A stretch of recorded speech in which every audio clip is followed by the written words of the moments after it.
नमस्कार, मैं हूं नितिन काद्यान और आप देख रहे हैं द न्यूज़ वन। आज हमारे संवाददाता के साथ जुड़े हैं हंस भल्ला जी, जो पूर्व बीजेपी मीडिया प्रभारी हैं। देखिए अब हंस भल्ला जी का एक्सक्लूसिव इंटरव्यू।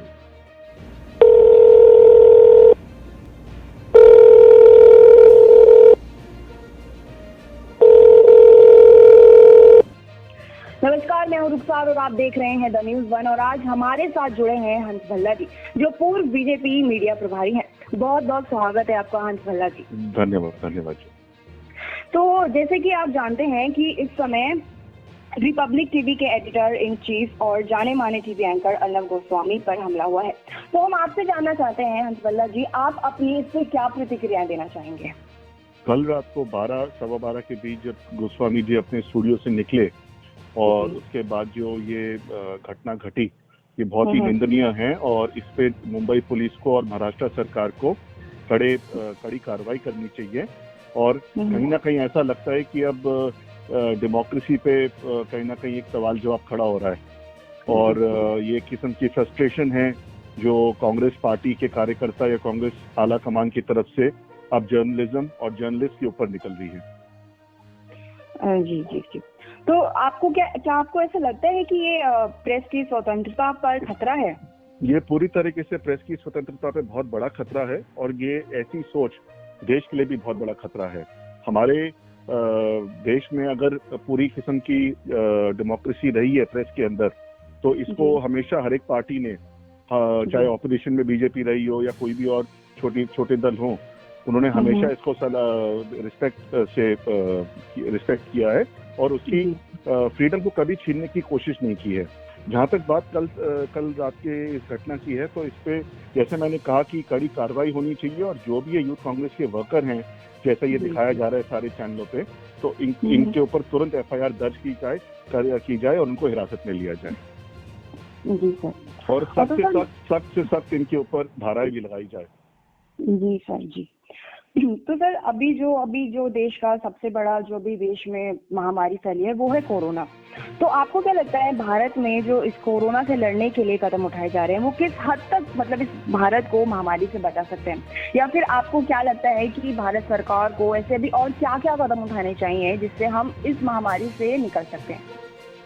पूरे 100 वर्ष के बाद एक ऐसी पैंडेमिक जिसको हम विश्व महामारी कहते हैं, ये हमारे दुनिया में वापस आई है कोरोना के नाम से, जिसको हम कोविड-19 भी कहते हैं। और अब तो ये 137 करोड़ वाले देश में, जहाँ पे इतनी पॉपुलेशन डेंसिटी ऑफ पॉपुलेशन है, और दिल्ली, मुंबई, चेन्नई, कई अन्य जो आपकी कैपिटल है अन्य प्रदेशों के, जहाँ पे पॉपुलेशन की डेंसिटी बहुत है, उस सब के बावजूद प्रधानमंत्री जी ने जो काम किया है वो बहुत ही बढ़िया काम किया है और ये पूरी दुनिया में एक किस्म का एग्जाम्पल बन चुका है। क्योंकि अगर 137 करोड़ की जनता के साथ आपका कभी भी इतना कंट्रोल में महामारी रही है, तो सिर्फ ये प्रधानमंत्री जी और इस देश की सरकार के नीतियों की वजह से और सही समय पे जो इन्होंने एक्शन लिया और स्टेप्स लिए उसके वजह से हुआ है। और अगर देखा जाए तो अमेरिका बहुत बड़ी डेमोक्रेसी है, अमेरिका बहुत बड़ा देश है, वहाँ पे 7 लाख से ऊपर केस हैं और 45,000 के लगभग ऑलरेडी मौतें हो चुकी हैं। तो ये सोचना पड़ेगा कि वाकई हमारी मतलब ये जो हमारे मोदी जी हैं, ये एक देश के प्रधानमंत्री ही नहीं, अब ये बहुत बड़े इंटरनेशनल फिगर, जाने माने इंटरनेशनल फिगर, वर्ल्ड लीडर बन चुके हैं, वर्ल्ड स्तर पे आ चुके हैं अभी लीडरशिप के। जी हाँ, आपने बिल्कुल सही कहा, क्योंकि अभी एक रिपोर्ट भी जारी हुई है जिसने पूरी दुनिया में माना गया है कि मोदी जी ने कोरोना से लड़ने में सबसे सफल नेता बनकर सामने आए हैं। तो इस पे आपका क्या कहना है कि मोदी जी बिल्कुल सफल नेता पूरे विश्व में सामने आए हैं, वो पहले नंबर पे आए हैं?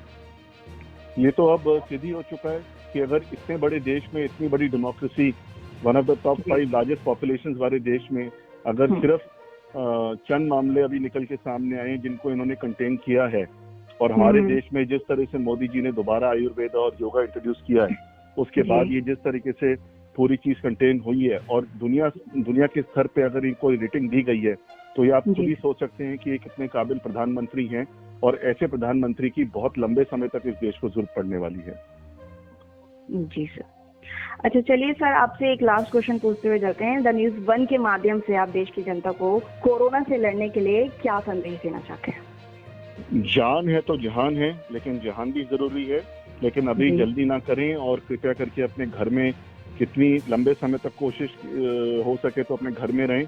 और आगे भी सरकार 3 मई के बाद कुछ छोटी छोटी इंडस्ट्रीज और जो भी स्टेप्स लेती है उनको पूरी तरह फॉलो करे, क्योंकि वाकई अगर जान है तो जहान है, जान नहीं है तो फिर जान का भी क्या करेंगे आप।